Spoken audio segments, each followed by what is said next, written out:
Hello YouTube, this is my top 32 DDD deck for YCS Hartford 2022. As you can see, I got the new mat here for placing a top 32. Unfortunately, I did lose in top 32.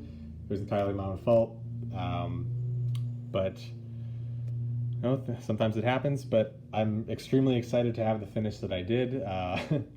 Did not expect to even come close to topping this event. Let alone actually making it. I was 31st place after Swiss, so when I was hearing those names called for top 32, I started to get a little nervous, but made it in as 31st place and got this mat. And overall, it was a really fun event, had a great time, and obviously made top 32, did really well. So let's get into the deck list that I played. So of course, we got triple Kepler. It's the main searcher starter that you want to always open. 3 Copernicus. Again, same reasoning, it's a starter. You want to always see it. Triple Griffin, it's your best extender. And also searches whatever you want, so pretty broken. Triple Swirl Slime. This is how you make the Baron combo lines. If you open Swirl, Griffin, and any D monster, that gets you the Baron combo, which is pretty hard for most decks to break that board. So Swirl Slime is a must 3 of. Then for 2 of, just Orthros. This card is necessary to be played at 2 because my top 32 match in game 2, he Mystic Mind, and I was able to out it because I had the second Orthros in deck. I searched with Gate, Orthros, and then pop Mystic Mind, and then had a full field that attacked for game. So you need the second one. Plus, there's a lot of other combos that require both of these. So very good card as well. Now for the one-ofs, you got a lot of one-of bricks, and I did brick a few times today. I bricked like unplayable hands, and in game 1, my top 32 match was unplayable. I won the die roll and opened up absolutely unplayable, just passed, and then he was able to OTK me after that. So then I had a couple games like that where I just didn't draw like anything because I drew too many bricks. But for the most part, it was relatively consistent enough, you know, where I made it in top 32. So can't complain too much. So we got the 1 Ragnarok. This card's crazy. If you resolve either of its effects, you're probably ahead. But the 1 Thomas, like, it's your best form of follow-up besides Gate, where you just add back anything from your extra deck, and it's required a lot of times for the combos. If you have 1 level 4, you scale Thomas and Griffin, and you destroy Griffin with its own effect, and Thomas add Griffin back, and that gets you to your like full combo. So Thomas is very important. Next we got the Rage package. I think I only used this like twice throughout the whole tournament. But when it comes up, it's very important because it makes Kepler a 1 card, or Kepler or Copernicus, I guess, a 1 card like full combo end board where you can undone Wave Hiking and Mach X. And so I usually sided these out going second just because I'd rather, like, these are bricks, and I'd rather see any hand trap or going second card as opposed to like more 1-of bricks. But they were there in theory, you know, and there was one game that I only won specifically because these were in the deck and I needed them, so still wouldn't cut them. So next, Necroslime, Vice Typhon, and Lamia. You pretty much need all of these. Yeah, they're unfortunate to brick with. Lamia is not terrible to draw because it can be an extender from your hand if you need it to be, but drawing these 2 is usually really bad. And that's part of what caused some of my brick hands, but you have to play them. So now for the hand traps, I played 11 hand traps. I played 3 Ash, pretty standard because of all the branded Despia going around with Ashing branded fusions. That's the best way to stop the deck aside from D-barrier. So and then the second best way to stop the deck is to hit Bell on their branded in red, or Crow on their branded in red. So I decided to max out on all of those because I was really scared of the Despia matchup. I felt like I had good matchups against everything except Despia, and it was pretty true throughout the event for the most part. like I only played 3 Despia out of my 11 rounds of Swiss and top 32, 12, so 12 rounds total. I only played against 3 Despia, and I was able to win 2 of them, in part because I was playing this ratio of cards specifically like targeted for them. So though they were pretty strong all weekend. And then 2 effect veilers, because I figured this card's still really good against, like, it's okay against Despia if you can hit Lubellion or Alibur sometimes. It can be really good against them. But if they have like the branded Lost card, then you can't use this on Lubellion, so that kind of makes it a lot worse against that matchup. But this is also insane against Swordsoul, which I played against 5 Swordsoul this weekend. Like, Swordsoul was the most represented deck, and I thought it would be Despia, so I was kind of surprised. But my Swordsoul match was really good. I won every single one of my Swordsoul matchups. So, and Veiler's definitely put in work in that matchup. So that's it for all the monsters. For spells, we got triple map. It's a starter. You sure sucks you have to pay half your life, but you can't afford to brick anymore, so you need to play it. They always get sided out going second or going into time, though, because you can't afford to pay half your life if you're going into a time situation. Next 3 gate, best follow-up searcher. It's a searcher, it's an extender, it's everything you want it to be. So just gotta hope that it resolves mostly. Swamp King, necessary for most of your combos. You're usually gonna end on this. It's pretty necessary for most of the plays. Patent License, this card was actually horrible this weekend. I drew it so many times, and you don't really want to draw this card, and it was just a brick. Like, I drew this card way too much, like far more than any of the other one of bricks in my deck. I saw this in my hand.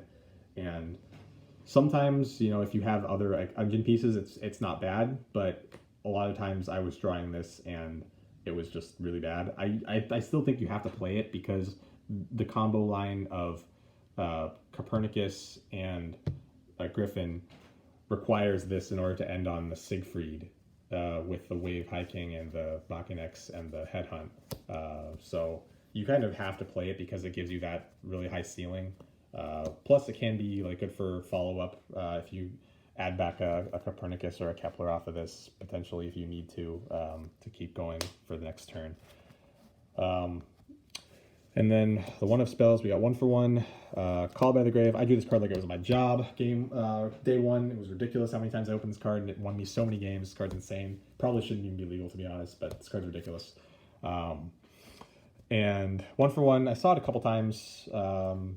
Wasn't horrible. You know, it's another starter, so you kind of have to play it. It sometimes gets sided out if you need to, but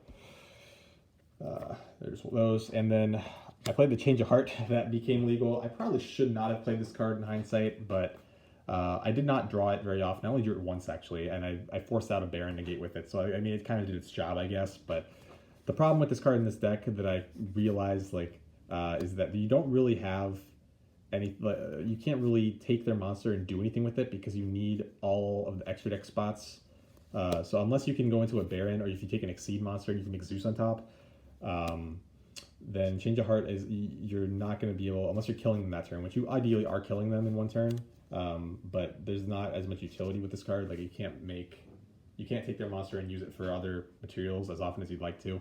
So probably wouldn't play it going forward, because it just contributes to brick hands. Going first, this card's awful. You can't really, it doesn't do anything going first. It gets sided out a lot, honestly. I sided this out pretty much every game. Even going second, I would side it out, because I'd just rather draw other better hand traps as opposed to drawing this. So it probably shouldn't have been in my deck, but it was. So that's it for spells. And for traps, I played just 2. I played the Headhunt, which you have to play because this card's broken. This card wins games by itself. They droplet your board, you still Headhunt, take whatever they summon, and then usually they don't have enough. If they droplet and discard 3 of their cards to negate your board, and then you Headhunt, they don't usually have anything else. So, Headhunt's insane. And then Eternal Darkness, I probably should not have main decked this card either. I actually never used it the entire tournament. I didn't draw it very often. I think I drew it like twice, and I had to discard it for Lamia one of the times, I never resolved it. So in theory, it's amazing against Swordsoul, but I never really had situations where I needed to go into this against Swordsoul, or where I could have gone into it. I still would probably side deck it, but my side deck, I didn't want to cut anything from my side deck, so I just pushed this to the main deck to kind of make space in my side deck for options I wanted to play in my side deck. Probably incorrect, but that's why the deck was 45. I'd probably cut it to 43 and cut this, and cut one card from my side deck, which I never used, and then cut the Change of Heart, and then I'd probably have it be 43 and probably be a little more consistent because I bricked a fair amount. So that's the main deck. For the extra deck, 3 Gilgamesh, standard, you have to. It's your win condition pretty much. If it resolves, you're probably winning the game again. And a lot of players are really bad. The thing that gave me a massive advantage at this event was that nobody knew what my cards did. And so they would just like Valor the Copernicus normal summon or the Kepler normal summon. And if I had a Griffin or any extender, I just made Gilgamesh and do my combo anyway, and it doesn't matter. So most people didn't know to hand trap this and not hand trap the first starter. So yeah, this card's crazy.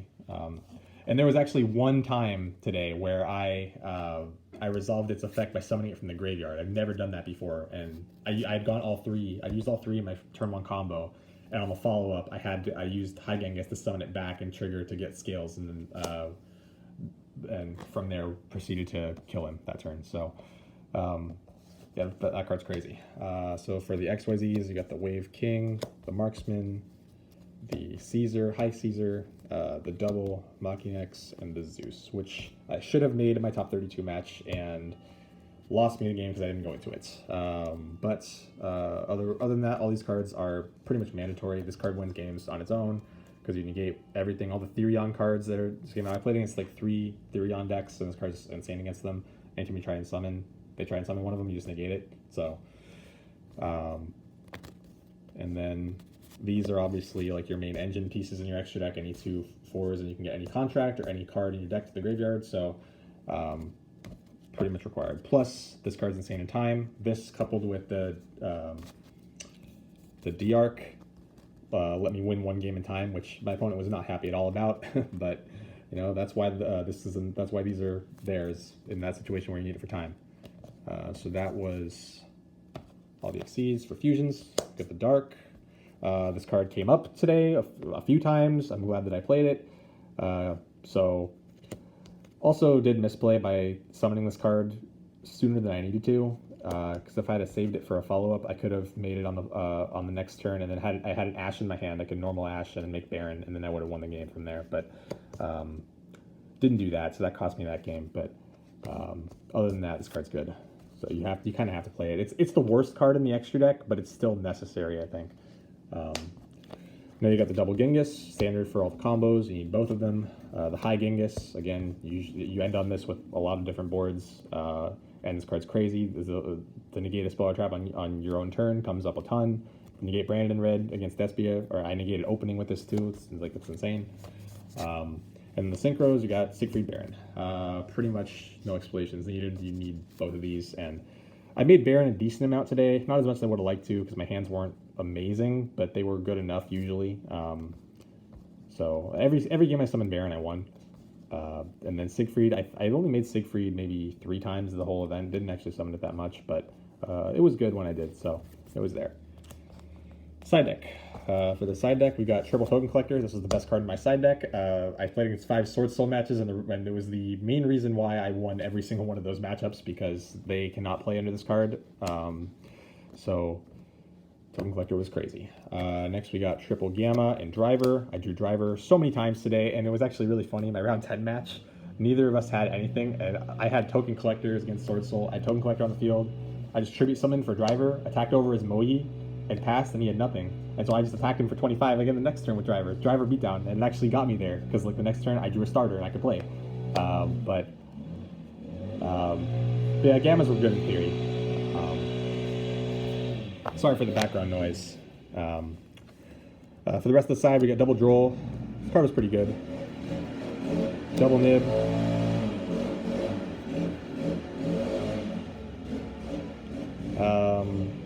Nib was crazy too. One of my Swordsoul matches, my opponent did not play around this card at all, and it cost him the game. Nib was crazy. Double Dimensional Barrier, Despia ends their turn, you have to play it. Swordsoul too can end their turn a lot of times. So that card was crazy. And then the last 2 cards, I never cited either of these in, but Duster and Reboot. The theory behind Duster was that I wanted to have an option to out Mystic Mine in my side deck if I had gone through both of my Orthros and my turn 1 combo, which sometimes you do. So it was there in theory. I never used it. Reboot, same thing. Again, I wanted to be able to hit like D-Barrier or Anti-Spell or like other problematic cards with it, but I didn't play against Eldritch or anything or any like real macro decks, so these never were sided in. But you know, I still would probably play the Reboot at least. Duster probably would get cut, honestly, because it just didn't come up enough. But that is the end of the deck list. I hope you guys enjoyed that. It was my top 32 YCS Hartford list. Thank you for watching, and that's it.